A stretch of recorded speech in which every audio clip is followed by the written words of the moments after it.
King Charles' reign will not be overshadowed by Prince Harry as spears are irrelevant, a leading constitutional expert has told The Express. Professor Bob Morris explained that with the British monarch, it is the king or queen alone who is crucial, the heir, not the spare. This applies today with Prince William and Harry, who are heir and spare. Back when the young Queen Elizabeth was crowned in June 1953, the UK was a very different place. Emerging from the devastating economic impact of World War II, which ended 8 years earlier, food rationing was just being phased out. Elizabeth's coronation was unique as it was the first to be televised in glorious Technicolor, beamed to 27 million tiny TV screens around the world, at a time when just 1% of the UK population had TVs. Queen Elizabeth II was a reluctant monarch, recently married and in her mid-20s, a mother of 4-year-old Prince Charles, who was allowed to attend, and toddler Princess Anne. Fast forward 70 years and 6 months, a coronation looms for a new era. Now halfway into his 8th decade, Elizabeth's oldest child Charles is going to be a very different king to his mother who preceded him. Unlike Elizabeth, Charles has waited all his life to seize the crown and become the oldest ever monarch to ascend the British throne. We know a lot about him, too much, almost, after the leaked phone calls between his then-lover Camilla came to light 3 decades ago and published in an excruciating transcript, while the pair were still married to their respective partners. Professor Bob Morris, a constitutional expert and academic, told the Daily Express, Charles, in some ways, is responding to the changing nation. Has invited more than 350 British Empire medal holders, they are going to be wearing morning dress. There had been a suggestion that it may have been useful to have a separate event for representatives of civil society. It has been part of the mindset in the planning. In the coronation, Charles has decapitated the aristocracy. The reduction in numbers in 1998 hasn't affected the monarchy but has affected the aristocracy. There are only going to be 50 peers with no wives this time at the coronation. The 1998 Act took away any right the peers had to sit in the House of Lords. They've been considerably marginalized. Don't miss. Just stop oil mob clash with police meters from coronation rehearsals. Latest, George, Charlotte and Louis join royals for coronation rehearsals. Spotlight, poll, is the coronation worth the expense? Insight: King Charles III will undergo a slimmed-down coronation on Saturday, May 6. Only 2,000 people are invited, not the 8,251 who were squeezed into Westminster Abbey on specially constructed arena platforms that still bear the scars on the historic church. The coronation route is a quarter of the length of his mother's ceremony, and it will be a shorter service than the Queen's, which lasted for more than 3 hours. Peers will not wear their heavy purple velvet ermine-trimmed robes nor coronets on their heads. The Princess of Wales is also set to shirk the age-old tradition of wearing a tiara in favour of a more relaxed daytime formal dress code, which could see her opt for a floral headpiece. Among the guests are third sector workers, and the emphasis has shifted from the privileged to the ordinary people who make up our nation in 2023. Security will be tight as anti-monarchists, anarchists and eco-warriors are determined to ruin it with protests in front of a huge world audience. One plot rumbled by police would have seen rape alarms tossed at police horses to spook them and cause widespread chaos. A huge and expensive policing and security operation is underway to thwart the troublemakers. This came before the arrest of a man on Tuesday night outside the palace in which he is said to have shouted, "I'm going to kill the king." The suspect was detained by Metropolitan Police on suspicion of possession of an offensive weapon after a knife was found.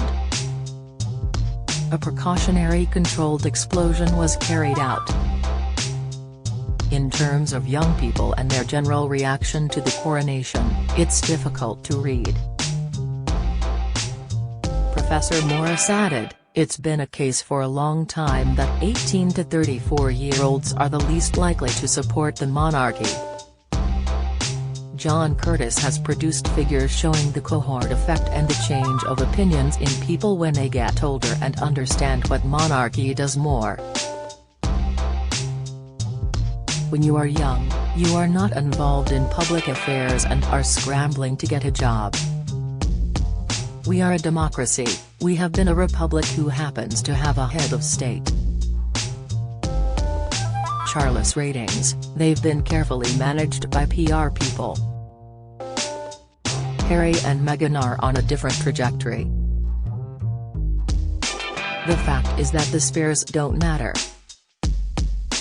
Only the heir matters. Spares matter only if something happens to the heir.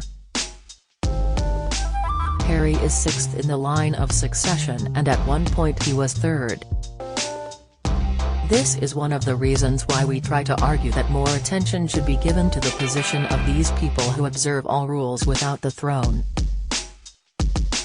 No doubt the coronation is an important historic occasion for the nation and globally, but the age of reverence and unwavering support for the monarchy, which was still evident in 1953, is less visible in 2023. But there are similarities to the two events, separated as they are by 7 decades. Back in 1953, huge crowds gathered to celebrate the coronation.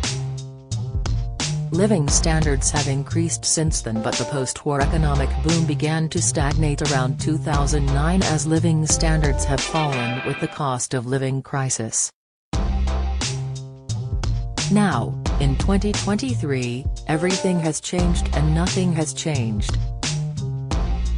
The nation teeters on the precipice of recession after years of austerity and a debilitating pandemic that accelerated the decline of the high street. From a constitutional point of view, the multiple challenges of the dysfunctional royal family has threatened its very existence. It survives and it will evolve with King Charles III at the helm, but at what cost? Since the death of the hardworking and conservative monarch Elizabeth II, minor royals have had to prove their worth in the court of the new king. Prince Edward and his wife Sophie rose to the challenge and were rewarded with the titles Duke and Duchess of Edinburgh. Prince Andrew had been sidelined as a senior royal since his disastrous Newsnight interview but is keen to get back into the firm.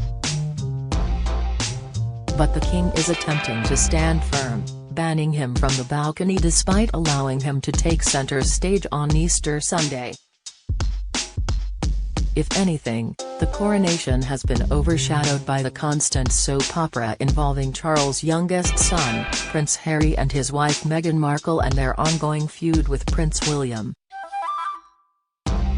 The broadsides kept coming from Harry and Meghan as speculation mounted about their attendance after the publication of Spare, the promotional interviews and their Netflix docuseries.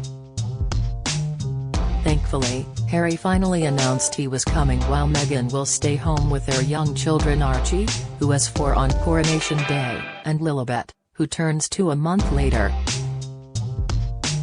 King Charles, a notoriously sensitive and short-tempered man, must have seen his good humor tested throughout this debacle as his sons engaged in a historical drama worse than anything Shakespeare had written. His irritability has already been seen when he lost his cool over a leaky fountain pen soon after his mother's death, watched by the world. The campaigning organisation Republic claims only 9% of people in the UK care about the coronation. But is this a true reflection? The street parties and picnics organized in King Charles' name would perhaps suggest otherwise. Even if they are just an excuse for people to get together for a knees up and not a reflection of an overly enthusiastic and patriotic nation. The difference between 2023 and 1953, Professor Morris concludes, is we knew nothing about Elizabeth and we know everything about Charles. Professor Morris added, she was 26 and she had 2 small children. She could be accepted as something fresh and new. We know about Charles. There's nothing like old people to put young people off. William is now 40, and how old will be when his father falls off the throne? Charles is 74 years old and has been thinking about this all his life, so Terry's much more deference to his wishes in the coronation planning. Constitutional expert Lord Peter Hennessy said monarchy is no longer about the clash of steel. It's a welfare monarchy, he said. It's about the clink of scissors cutting the ribbon at the opening of some new national health facility. About perking people who need perking up. And the whole family is good at that. He remains confident that Charles, who is history's longest apprenticeship for the crown, is so steeped in its niceties that he will not fail. While his estranged ex-wife, Diana, may have argued that he was not fit to rule, he is taking the crown when most people are long into retirement.